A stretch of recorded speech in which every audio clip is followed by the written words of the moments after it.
Hi guys, a very good evening. A very good evening to all of you. Welcome to our 24/7 Tamil. So இன்னைக்கு நம்ம என்ன பார்க்க போறோம்னா bank exams. இப்போ bank PO ஆகணும். So BO அப்படின்னா என்ன சொல்லுவோம்னா ப்ரொபேஷனரி ஆஃபீஸர்னு சொல்லுவோம். ஸோ எடுத்த உடனே ஹையஸ்ட் போஸ்ட்டுக்கு போகிறதுனா பேங்க்கில் அதுதான் ஹையஸ்ட் போஸ்ட், சரிங்களா? ஸோ பேங்க்கில் ஒரு ப்ரொபேஷனரி ஆஃபீஸர் ஆகணும் அப்படின்னா எனக்கு என்ன வேணும்? ஒரு டிகிரி மட்டும்தான் மேம் இருக்குது. என்கிட்ட எக்ஸ்பீரியன்ஸ் இல்லை, என்கிட்ட MBA இல்லை, என்கிட்ட எக்ஸ்ட்ரா ஸ்கில் கிடையாது, எக்ஸ்ட்ரா எந்த ஒரு சர்டிஃபிகேஷனும் நான் முடிக்கல, எனக்கு எதுவுமே இல்லை. பட் என்னால் பேங்க் PO ஆக முடியுமா அப்படின்னு பார்த்தீங்கன்னா கண்டிப்பாக ஆக முடியும். ஸோ அதுக்கு என்னென்ன விஷயங்கள் அவசியம் அப்படின்றத பார்த்துடலாம். ஓகே, ஸோ ஃபஸ்ட்டு எல்லாருமே என்ன சொல்லுவாங்கன்னா, நீ PO ஆகணுமா, அப்போ MBA கண்டிப்பாக உனக்கு அவசியம்ப்பா, MBA கண்டிப்பாக ஒன்று முடிச்சிருக்கணும்ப்பா அப்படின்றவாங்க, சரிங்களா? அதே மாதிரி காமர்ஸ் ஸ்டூடெண்ட்ஸ் தான் பேங்க்ல அப்ளை பண்ண முடியும், அவங்களுக்கு தான் இது வரவு செலவுலாம் அந்த பேலன்ஸ் ஆஃப் ஷீட்ஸ்லாம் அவங்களுக்கு தான் தெரியும், அப்போ அதில் தான் வரணும் அப்படின்வாங்க. எக்ஸ்பீரியன்ஸ் வந்து கண்டிப்பாக இருக்கணும்ப்பா, PO லெவல் ப்ரொபேஷனரி ஆஃபீஸர் லெவலெல்லாம் போய் உட்காருங்கன்னா கண்டிப்பாக என்னது நமக்கு எக்ஸ்பீரியன்ஸ்லாம் அவசியப்படுப்பா அப்படின்வாங்க. இது எல்லாமே மித், இதெல்லாமே என்னமோ என்னது இப்படி சொல்லுவாங்க, பட் இது உண்மை கிடையாது. ஸோ ரியாலிட்டி என்ன அப்படின்னா, எந்த ஒரு டிகிரி முடிச்சிருந்தாலும், ஒரு டிகிரி முடிச்சிருந்தா போதும், எந்த ஒரு டிகிரியாக இருந்தாலும் PO ஆகலாம். எக்ஸ்பீரியன்ஸ் 0வா இருந்தாலும் PO ஆகலாம். எந்த ஸ்ட்ரீம்னாலும் பேச்சுலர்ஸ், அதாவது BA இருக்கட்டும், BSc இருக்கட்டும், BCom இருக்கட்டும், BE இருக்கட்டும், ஏதோ ஒரு பேச்சுலர்ஸ் டிகிரி முடிச்சிருந்தாலே போதும், சரிங்களா? ஓகே, ஸோ யார் யாரால PO ஆக முடியும், அதுக்கான எலிஜிபிலிட்டி என்னன்னு பார்த்தீங்கன்னா, ஃபர்ஸ்ட் ஆஃப் ஆல் எதுனா ஒரு கிராஜுவேஷன் முடிச்சிருக்கணும், பேச்சுலர்ஸ் டிகிரி முடிச்சிருந்துருக்கணும். ஏஜ் பார்த்தீங்கன்னா 20லேருந்து 30க்குள்ளே இருக்கணும். சிலது 22 28 சொல்லுவாங்க, சிலது 22 30 சொல்லுவாங்க. ஸோ அது கொஞ்சம் வேரி ஆகும். பட் அதே சமயத்தில் ஏஜ் ரிலாக்ஸேஷன் அப்படின்னு இருக்கும், சரிங்களா? SC ST கேட்டகரியாக இருந்தீங்கன்னா 30க்கு பதிலாக 35 இயர்ஸ் வரைக்கும் எழுதலாம் அப்படின்னு இருக்கும். OBCயாக இருந்தீங்கன்னா 30க்கு பதிலாக 33 இயர்ஸ் வரைக்கும் எழுதலாம் அப்படின்ற மாதிரி இருக்கும். எக்ஸ் சர்வீஸ்மேன், PWBD அவங்க எல்லாருக்குமே பார்த்தீங்கன்னா ஏஜ் ரிலாக்ஸேஷன் இருக்குது. ஸோ நம்மளுடைய கவர்மெண்ட் எப்படி சொல்லியிருக்கோ அதுக்கேற்ற மாதிரி அப்படியே வச்சுருக்கோம், சரிங்களா? ஸோ பர்சன்டேஜ் பேரியர் இருக்காது. அதாவது குமுலேட்டிவ் பர்சன்டேஜ் வந்து இவ்வளோ எடுத்துருக்கணும், அவ்வளோ எடுத்துருக்கணும், 80க்கு மேலே இருக்கணும், 90க்கு மேலே இருக்கணும் அப்படிலாம் மோஸ்ட் ஆஃப் தி எக்ஸாம்ஸ்க்கு கிடையாது, சரிங்களா? சிலது இருக்கும், சில எக்ஸாம்ஸில் இருக்கும், அதில் என்னென்னா 50க்கு மேலே வாங்கியிருக்கணும் அல்லது 60க்கு மேலே வாங்கியிருக்கணும்னு இருக்கும், சரிங்களா? 80 90லாம் போகாது, சரிங்களா? அதே மாதிரி MBA அவசியமே கிடையாது. ஈவன் ஃபைனல் இயர் ஸ்டூடெண்ட்ஸும், ஃபைனல் இயர் இப்போ தான் மேம் நான் லாஸ்ட் செமஸ்டர் எழுதிட்டு இருக்கேன் அப்படின்றவங்க கூட என்னது எலிஜிபிள் தான் இந்த PO எக்ஸாமுக்கு, சரிங்களா?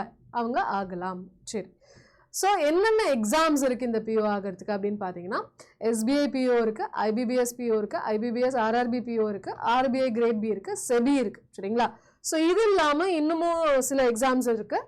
என்னென்னா இப்போ வந்து லோக்கல் பேங்க் ஆஃபீஸர் அப்படின்றது ஒரு புதுசாக ஒன்று கொண்டு வந்திருக்காங்க, சரிங்களா? என்னன்னா லோக்கல் பேங்க் ஆஃபீஸர் அப்படின்றது புதுசாக ஒன்று இருக்குது. இதுவும் பார்த்தீங்கன்னா லெவல் பார்த்தீங்கன்னா PO தான், சரிங்களா? PO லெவலுக்கான ஒரு போஸ்ட் தான். ஆனால் இதுக்கு டைட்டில் மட்டும் மாறி இருக்கும். என்னென்னா இப்போ வந்து என்னென்னா அடுத்தடுத்து உங்களுக்கு ப்ரொமோஷன் வேணும் அப்படின்னு வச்சுக்கோங்களேன், என்ன பண்ணுவாங்க, ட்ரான்ஸ்ஃபர்ஸ் இருக்கும், ட்ரான்ஸ்ஃபர் வாங்கினா தான் ப்ரொமோஷன் இருக்கும் அப்படின்றது பேங்க்ல மேண்டேட்ரியான இதுவாக இருக்கும், சரிங்களா? அப்போது என்ன பண்ணுவாங்கன்னா, மற்ற ஊருக்காரங்க நார்த் இந்தியன்ஸ்லாம் என்ன பண்ணுவாங்கன்னா, நம்ம ஊரில் வந்து என்ன பண்ணுவாங்கன்னா மேனேஜராக உட்காந்துருப்பாங்க. பட் பேங்க்கோட பிரச்சனை என்னென்னா, நம்ம என்ன பண்ணி ஆகணும், கஸ்டமர்ஸ் கிட்ட நம்ம பழகி ஆகணும், பேசி ஆகணும். ஸோ நார்த் இந்தியன் வந்து நம்ம ஊரில் நம்ம கிராமத்தில் இருக்கக்கூடிய மக்கள் கூட ஒழுங்காக பேசி ஒழுங்காக பழக முடியுமா? கஷ்டம். அப்போது அந்த ஒரு டிரான்சிஷன் ஸ்மூத்தாக இருக்கணும், மேனேஜருக்கும் கஸ்டமருக்கும் இருக்கக்கூடிய அந்த லிங்க் வந்து அடி வாங்கக்கூடாது, அது கொஞ்சம் சுமூகமாக போகணுன்றதுக்காக லோக்கல் பேங்க் ஆஃபீஸர்னு தனியாக ஒரு போஸ்ட்டை ரெக்ரூட் பண்ணுவாங்க. அதில் பார்த்தீங்க அப்படின்னா எந்த ஊருக்கு அப்ளை பண்ணுறீங்களோ அந்த ஊருடைய லோக்கல் லாங்குவேஜ் எழுத, படிக்க, பேச, புரிஞ்சுக்க எல்லாமே தெரிஞ்சிருக்கணும், சரிங்களா? அப்போது என்ன ஆகும்னா, இப்போ நம்ம ஊரில் இதுக்கு வேகன்சி போட்டாங்கன்னா நம்ம ஊரில் நமக்கு எது பக்கத்தில் நம்ம வீட்டுக்கிட்ட எது இருக்கோ அந்த பேங்க்லேயே போட்டு விட்டுருவாங்க, சரிங்களா? ஸோ டைரெக்டாக என்னது PO ஆகலாம். இதுக்கு என்னென்னா 2 லெவல் ஆஃப் எக்ஸாமினேஷன் இருக்காது, ஒரே ஒரு லெவல் தான் இருக்கும், சரிங்களா? அதை பற்றி நம்ம டீட்டெயிலாக சொல்லலாம், சரிங்களா? ஓகே, ஸோ இந்த மாதிரியான நிறைய எக்ஸாம்ஸ் இருக்குது, மல்டிபிள் எக்ஸாம்ஸ் இருக்குது. லோக்கல் பேங்க் ஆஃபீஸர் ஒரு பர்டிகுலர் பேங்க்குன்னு தனித்தனியாக விடுவாங்க. IOB தனியாக விடுவாங்க, ஸ்டேட் பேங்க் தனியாக விடுவாங்க, ஓகேங்களா? ஸோ ஆக்சிஸ் பேங்க் தனியாக விடுவாங்க. ஒரு பேங்க் என்ன பண்ணுவாங்க, லோக்கல் பேங்க் ஆஃபீஸருக்கான வேகன்சிஸ் தனித்தனியாக விடுவாங்க. ஸோ அது ஒரு வருஷத்தில் 4லேருந்து 5 வாட்டி கூட ரிப்பீட் ஆகும், சரிங்களா? ஓகே, ஸோ அடுத்து பார்த்தீங்கன்னா எக்ஸாம் பேட்டர்ன். ப்ரிலிம்ஸில் எப்பயுமே சிம்பிளான ஒரு விஷயம் என்னென்னா ரீசனிங், ஆப்டி இங்கிலீஷ் இது 3 தான் என்னன்னா ப்ரிலிம்ஸ்ல இருக்கும். ஸோ 3 லெவல்ஸ் இருக்கும். ப்ரிலிம்ஸ், மெயின்ஸ், இன்டர்வியூ 3 லெவல் இருக்கும். ப்ரிலிம்ஸ்ல எடுக்கக்கூடிய மார்க் வந்து ஃபைனல்ல வராது சரிங்களா. ப்ரிலிம்ஸ்ல இருக்கக்கூடிய மார்க்கை ஃபைனல் சேல இன்க்ளூட் பண்ண மாட்டோம், அதோட முடிஞ்சிடும் சரிங்களா. ஓகே, ஸோ அது வந்து மெயின்ஸ் எழுதுறதுக்கு கட் ஆஃப் கிளியர் பண்ணுறதுக்கு வாங்கக்கூடிய மார்க் அவ்வளோதான் சரிங்களா. இதில் நீங்கள் மெயின்ஸ் போனீங்க அப்படின்னா மெயின்ஸில் வந்து சில விஷயங்கள் முக்கியம் பார்த்துக்கோங்க. என்னன்னா அட்வான்ஸ் ஆப்டி இருக்கும், ரீசனிங் இருக்கும், இங்கிலீஷ் இருக்கும். அதே ஆப்டி ரீசனிங் இங்கிலீஷ் தான், பட் கேள்விகள் டிஃபிகல்ட்டி லெவல் கொஞ்சம் அதிகமாக இருக்கும். அதே சமயத்தில் ஜென்ரல் அவேர்னஸ் அல்லது பேங்கிங் அவேர்னஸ்ன்றது கேட்பாங்க சரிங்களா. ஜென்ரல் அவேர்னஸ் அல்லது பேங்கிங் அவேர்னஸ், அதாவது கரண்ட் அஃபேர்ஸை பேஸ் பண்ணி கேட்பாங்க. கரண்ட் அஃபேர்ஸை பேஸ் பண்ணி கேட்பாங்க. ஸோ டெய்லி கரண்ட் அஃபேர்ஸ் படிக்கணும் முக்கியம். அது இல்லாமல் டிஸ்கிரிப்டிவ் இருக்கும், டைப்பிங் டெஸ்ட் இருக்கும் சரிங்களா. என்னன்னா அட்வான்டேஜ் டிஸ்அட்வான்டேஜ் என்னது, இதை பற்றி ஒரு எஸ்ஸே எழுதுங்க, இவங்களுக்கு ஒரு லெட்டர் எழுதுங்க அப்படின்ற மாதிரி சொல்லுவாங்க. ஸோ எக்ஸாம் முடிஞ்ச கையோட அப்படியே அங்கேயே ஒரு 10 நிமிஷம் கேப் விட்டுட்டு அப்படியே டைப் பண்ணி டிஸ்கிரிப்டிவையும் முடிச்சிட சொல்லுவாங்க. இது மெயின்ஸில் இருக்கும். மெயின்ஸ் முடிச்சதுக்கப்புறம் இன்டர்வியூ. ஸோ மெயின்ஸ் மார்க்கும் சரிங்களா, மெயின்ஸ் மார்க்கும் இன்டர்வியூ மார்க்கும் ஆட் பண்ணி தான் ஃபைனலி உங்களுடைய கட் ஆஃப் எவ்வளோன்னு விட்டுட்டு அதில் நீங்கள் எலிஜிபிளா இல்லையா அப்படின்றத சொல்லுவாங்க சரிங்களா. ஸோ மெயின்ஸுக்கும் இன்டர்வியூக்கும் தான் பார்த்தீங்கன்னா இது நம்மளுடைய ஃபைனல் சேவே இருக்கும். இதுதான் நம்மளுடைய எக்ஸாம் பேட்டர்ன். ஸோ ஸ்கில்ஸ் என்னென்ன வேணும் அப்படின்னு பார்த்தீங்கன்னா MBA தேவை கிடையாது சரிங்களா. ஸோ என்ன வேணும், பேசிக் மேத்தமெட்டிக்ஸ் ஸ்கில் வேணும் சரிங்களா. லாஜிக்கல் திங்கிங் இருக்கணும், இங்கிலீஷ் பேசுறதுக்கு கொஞ்சம் நல்லா வரணும் சரிங்களா. பேங்கிங் அவேர்னஸ்ல கொஞ்சம் இன்ட்ரெஸ்ட் இருக்கணும். அது மட்டும் இல்லாமல் கொஞ்சோண்டு என்னது கான்ஃபிடென்ஸும் தேவை. ஸோ இது எல்லாமே பார்த்தீங்கன்னா ஒரு 6லேருந்து 8 மாசத்துக்குள்ள நம்மளால என்னது லேர்ன் பண்ணிக்க முடியும். ஸோ இதுக்கு பார்த்தீங்கன்னா 6 மந்த்ஸ்க்கு ஒரு ஸ்டடி பிளான் நான் ரெடி பண்ணி வச்சிருக்கேன். 6 மந்த்துக்கு ஒரு ஸ்டடி பிளான் ரெடி பண்ணி வச்சிருக்கேன். அதாவது என்னென்ன நாளைக்கு எந்தெந்த டாப்பிக்கை முடிக்கலாம், டே 1ல என்னென்ன பார்க்கணும், டே 2ல என்னென்ன பார்க்கணும், டே 3ல என்னென்ன பார்க்கணுன்றத ரெடி பண்ணி வச்சிருக்கேன். ஸோ இது வேணும்னு நினைக்கிறவங்க என்னுடைய அஃபிஷியல் மெயில் ஐடி இதுதான் சரிங்களா. என்னுடைய அஃபிஷியல் மெயில் ஐடி இதுதான், PRANAWA.NAIR சரிங்களா. என்ன பண்ணுங்க, அட்டுக்கு அப்புறம் கொஞ்சம் கவனிங்க, adda247.com சரிங்களா. இதுதான் அஃபிஷியல் மெயில் ஐடி. இதுக்கு மெயில் அனுப்புனீங்க அப்படின்னா 6 மந்த் ஸ்டடி பிளான் சொன்னாலும் சரி அல்லது 180 டேஸ் ஸ்டடி பிளான் சொன்னாலும் சரி அதை எனக்கு கொஞ்சம் மென்ஷன் பண்ணுங்க. எந்த சப்ஜெக்ட் PO அப்படின்றதையும் மென்ஷன் பண்ணுங்க, நான் உங்களுக்கு மெயிலில் பண்ணி விடுறேன் சரிங்களா. ஓகே, ஸோ இதுக்கு இதெல்லாம் இருந்தாலே போதும், நம்மளால என்ன பண்ண முடியும், எக்ஸாமை கிளியர் பண்ண முடியும். அப்போ step by step plan. Step 1 என்னன்னா ஃபர்ஸ்ட் எக்ஸாமை சூஸ் பண்ணுங்க. IBPS POவா SBI POவா நீங்க எதை சூஸ் பண்றீங்களோ ஃபர்ஸ்ட் அதை சூஸ் பண்ணுங்க சரிங்களா. சிலபஸ் என்னன்றதை புரிஞ்சுக்கோங்க. ப்ரீவியஸ் இயர் கொஸ்டின்ஸ் எல்லாம் ஒரு வாட்டி திருப்பி பாருங்க, என்ன மாதிரியான கேள்வி கேட்குறாங்க, இது எப்படி அப்ரோச் பண்றதுன்னு ஒரு வாட்டி திருப்பி பார்த்துக்கோங்க சரிங்களா. ஸ்டெப் 2 என்னது பேசிக்ஸா ஸ்ட்ராங் பண்ணும். ஸோ ஆப்டி பேசிக்ஸாக இருக்கட்டும், கிராமர் பேசிக்ஸாக இருக்கட்டும், ரீசனிங் கான்செப்ட்ஸாக இருக்கட்டும், இது எல்லாத்தையும் நம்ம ஸ்ட்ராங் பண்ணணும். அதே சமயத்தில் என்ன பண்ணணும், டெய்லி கரண்ட் அஃபேர்ஸும் நம்ம வாசிக்க ஆரம்பிக்கணும் சரிங்களா. Okay, step 3 subject wise strategy. So ஒரு சப்ஜெக்ட்க்கும் நம்ம என்னது தனியாக இம்பார்ட்டன்ஸ் கொடுத்தாகணும். ஆப்டின்னு வந்துட்டாலே சிம்பிளிஃபிகேஷன், DI, அரித்மெட்டிக் கண்டிப்பாக இது பேசிக் அண்டர்ஸ்டாண்டிங் இருக்கணும். ரீசனிங்னு வந்துட்டாலே பசில்ஸ், சீட்டிங் அண்ட் சிலாஜிசம் முக்கியம். ரீசனிங் இங்கிலீஷ்னு எடுத்துக்கிட்டோம்னா ரீடிங் முக்கியம். ஸோ ஹிந்து நியூஸ் பேப்பரில் எடிட்டோரியல்னு ஒரு ஆர்டிக்கல் இருக்கும், அது ரெகுலராக வாசிக்க ட்ரை பண்ணுங்கள். கிராமர், ஒகேபுலரி முக்கியம் சரிங்களா. ஸோ ஸ்டெப் 4 என்னன்னா டெய்லி ரொட்டீனில் கொண்டு வாங்க. 2 மணி நேரம் ஆப்டி, 2 மணி நேரம் ரீசனிங், 1 மணி நேரம் இங்கிலீஷு, 30 நிமிஷம் ஜென்ரல் அவேர்னஸ் சொல்லிட்டு இதை உங்களுடைய டெய்லி ரொட்டீன் ஆக்குங்க. 3.5 மணி நேரம் தான் சொல்கிறேன், சாரி 5.5 மணி நேரம் தான் சொல்கிறேன் சரிங்களா. 24 ஹவர்ஸில் 5.5 hours தான் சொல்கிறேன் நீங்கள் ப்ரிப்பேர் பண்ணணும் அப்படின்றதுக்கு சரிங்களா. ஸோ இதை வந்து என்னது டெய்லி ரெடி பண்ணுங்க. அதே சமயத்தில் மாக் டெஸ்ட் டெய்லி ஒன்று போட்டாகணும். ஸ்டெப் 5 மாக் டெஸ்ட் என்ன பண்ணலான்னா ஒரு வாரத்தில் 3 மாக் டெஸ்ட் ட்ரை பண்ணுங்க ஓகேங்களா. ஸோ ஆரம்பிக்கிறீங்கன்னா ஃபர்ஸ்ட் மந்த்தில் வீக்லி ஒன்ஸ் போட்டால் போதும், செகண்ட் மந்த்தில் ஒரு வாரத்தில் 2 போட்டால் போதும், தேர்ட் மந்த்தில் ஒரு வாரத்தில் 3 போடுங்க, 4வது வாரத்தில் ஒரு வாரத்தில் 4 போடுங்க. அப்படின்னது வாரம் அதிகமாக நம்பர் ஆஃப் டெஸ்ட்டும் மாக் டெஸ்ட்டும் என்னது ஒரு மாதமும் அதிகப்படுத்திட்டே போங்க சரிங்களா. ஓகே சரிப்பா. ஸோ என்னது மாக் டெஸ்ட் அட்டன் பண்ணுமா, மார்க்கை பார்த்தோமா, தூக்கி போட்டோமா அப்படின்னு இல்லாமல் என்ன தப்பு பண்ணியிருக்கீங்க, அதுக்கு பதிலாக என்ன வரணுன்றதை பாருங்க. எரருக்குன்னே தனியாக ஒரு நோட் புக் வச்சுக்கோங்க. என்னென்னலாம், அதாவது எதனா ரூல்ஸ் மறக்குதா அந்த ரூலை திரும்ப எழுதி பண்ணு, அந்த ரூல் தப்பு பண்ணுறீங்களா மறுபடியும் அந்த ரூலை எழுதுங்க. அந்த ஃபார்முலா தப்பு பண்றீங்களா, மறுபடியும் அந்த ஃபார்முலாவை எழுதுங்க. அந்த ஒகாபுலரி தப்பு பண்றீங்களா, அந்த ஒகாபுலரி எழுதுங்க. ஸோ ஒரு வாட்டி அடுத்த டெஸ்ட் எழுதும் போது அந்த நோட்ஸ் என்னது திருப்பி பார்த்துட்டு போங்க. சரிங்களா? ஸ்பீடோன்னதை நமக்கு வேகமா போடணும், பயங்கர வேகமா போடணும். ஸோ அதுக்கு டெஸ்ட் போட தான் பழக முடியும். ஓகே, ஸோ இன்டர்வியூக்கு என்ன பண்ணலாம்னா MBA அவசியம் கிடையாது, பட் ஸ்டில் நமக்கு கம்யூனிகேஷன் அவசியம். சரிங்களா?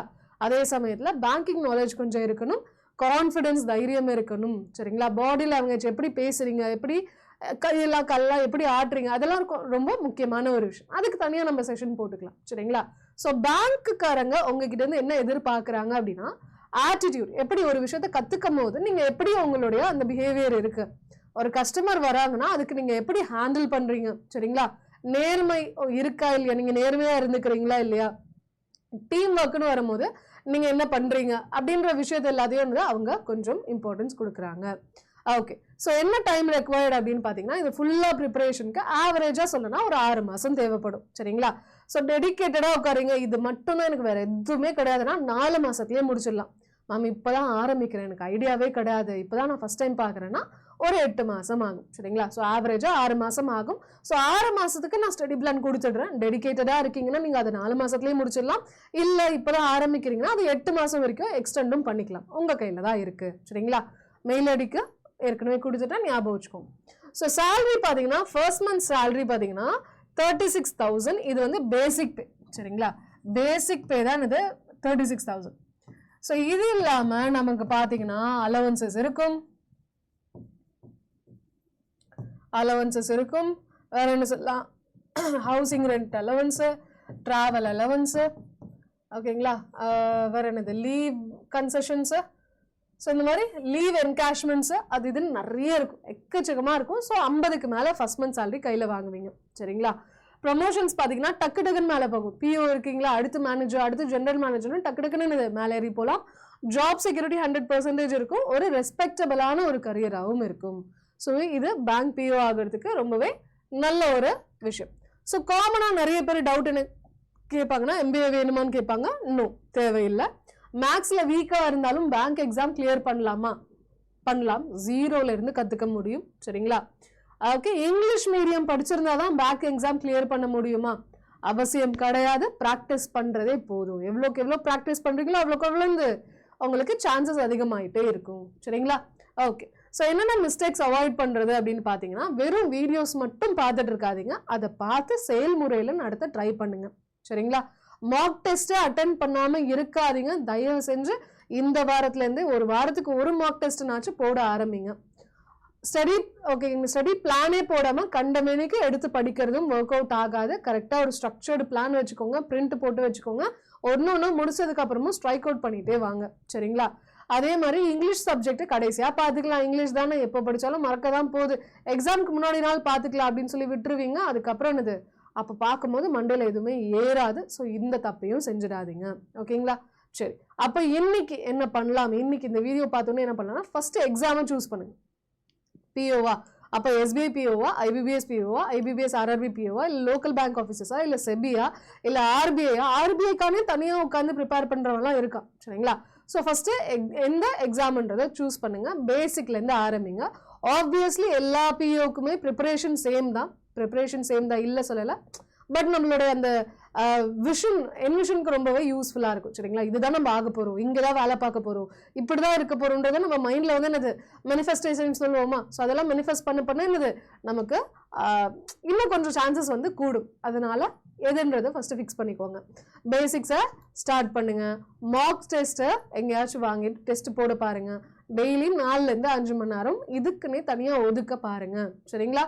ஓகே, ஸோ இந்த மாதிரி ப்ரிப்பரேஷனுக்கு நம்ம அட்டா 24/7 தமிழில் ஒரு விஷயம் இருக்குது. என்னென்னு பார்த்தீங்கன்னா நம்ம வந்து பேங்கிங் ஃபவுண்டேஷனுக்கான ஒரு பேட்ச் ஆரம்பிச்சிருக்கோம். சரிங்களா? ஃபவுண்டேஷன் பேட்ச்னு சொல்லும் போது A to Zலேருந்து எல்லா விஷயங்களும் இதில் வந்து நாங்கள் சொல்லிக் கொடுப்போம். ப்ரிலிம்ஸ்லேருந்து இன்டர்வியூ வரைக்கும் பார்த்தீங்கன்னா நமக்கு என்னது இதில் கைடன்ஸ் கொடுப்போம். சரிங்களா? ஸோ IBBSஆ இருக்கட்டும், SBIஆ இருக்கட்டும், RRBஆ இருக்கட்டும், எல்லா பேங்க் அண்ட் இன்சூரன்ஸ் எக்ஸாம்ஸ்க்கு இது ரொம்பவே யூஸ்ஃபுல்லாக இருக்கும். இப்போ நமக்கு ஆஃபர்ஸ் போயிட்டு இருக்கிறதுனால இல்லை, வேலண்டைன்ஸ் டே ஆஃபர் நாளையிலேருந்து ஆரம்பிச்சிடும். ஸோ Y350ன்ற கோட் அப்ளை பண்ணுங்க. மேக்ஸிமம் ஆஃபரோட என்னது நம்ம இது எல்லாத்தையும் அக்சஸ் பண்ணிக்கலாம். ஸோ இது இல்லாமல் மேம் ஓரளவுக்கு என்னால் ஆப்டிவ் ரீசனிங் தான் மேனேஜ் பண்ண முடியுது, ஆனால் இங்கிலீஷ் தான் பிரச்சனையாக இருக்குது அப்படின்னா இங்கிலீஷ்காகவே தனியாக ஒரு பேட்ச் இருக்குது சரிங்களா. இங்கிலீஷ்காகவே தனியாக ஒரு பேட்ச் இருக்குது, ஈஸி இங்கிலீஷ் அப்படின்ற ஒரு பேட்ச். இது வந்து நம்மளுடைய பேங்க் எக்ஸாம்ஸ்க்கும் சரி, எஸ்எஸ்சி எக்ஸாம்ஸ்க்கும் சரி, எந்த ஒரு காம்படிட்டிவ் எக்ஸாமாக இருந்தாலும் ரொம்பவே யூஸ்ஃபுல்லாக இருக்கும். கிராமர் இருக்கும், கிராமரோடைய அப்ளிகேஷன் இருக்கும், நான் கிராமர் இருக்கும், எல்லா டாபிக்ஸுமே நம்ம கவர் பண்ணும். ஸோ இதுக்கும் நீங்கள் என்ன பண்ணலாம்னா Y350ன்ற கோட் அப்ளை பண்ணுங்க. Y350ன்ற கோட் அப்ளை பண்ணும்போது 900 rupees கூட இருக்காதுப்பா, ரொம்ப சீப்பாக இருக்கும். 35 ஹார்ஸ்க்கு மேலே லைவ் கிளாஸஸ் இருக்கும், ரெக்கார்டட் கிளாஸஸும் இருக்கும். ஸோ மிஸ் பண்ணாதீங்க, Y350ன்ற கோட் அப்ளை பண்ணிக்கோங்க. இது வந்து நம்ம கொஞ்சம் டிலேடாக ஆரம்பிக்கிறோம், மார்ச் மாதம் தான் ஆரம்பிக்கிறோம். ஸோ தட் அப்கமிங் எக்ஸாமுக்கு இதை லேர்ன் பண்ணி முடிச்சதுக்கப்புறம் உட்காந்து ப்ரிப்பேர் பண்ணுறதுக்கும் இது நமக்கு மாக் டெஸ்ட் போட்டு பார்த்து பழகிறதுக்குமே போதுமான அளவு டைம் இருக்கிற மாதிரி மார்ச் 5ஆம் தேதி தான் ஆரம்பிக்க போகிறோம். ஸோ மிஸ் பண்ணிடாதீங்க சரிங்களா. ஓகேப்பா, thank you guys, thank you so much. So session யூஸ்ஃபுல்லாக இருந்துச்சுன்னு நம்புறேன். நெக்ஸ்ட் கிளாஸில் இதே மாதிரி ஒரு இன்ஃபர்மேட்டிவான ஒரு செஷனில் பார்க்குறேன். லைக் போடாதவங்க லைக் போட்டுருங்கப்பா. அண்ட் இதே மாதிரி செஷன்ஸ் ரெகுலராக வரணும்னு நினச்சிங்கன்னா நம்மளுடைய சேனலை சப்ஸ்கிரைப் பண்ணாதவங்க மறக்காமல் பண்ணிவிடுங்க. All the best, bye bye, take care.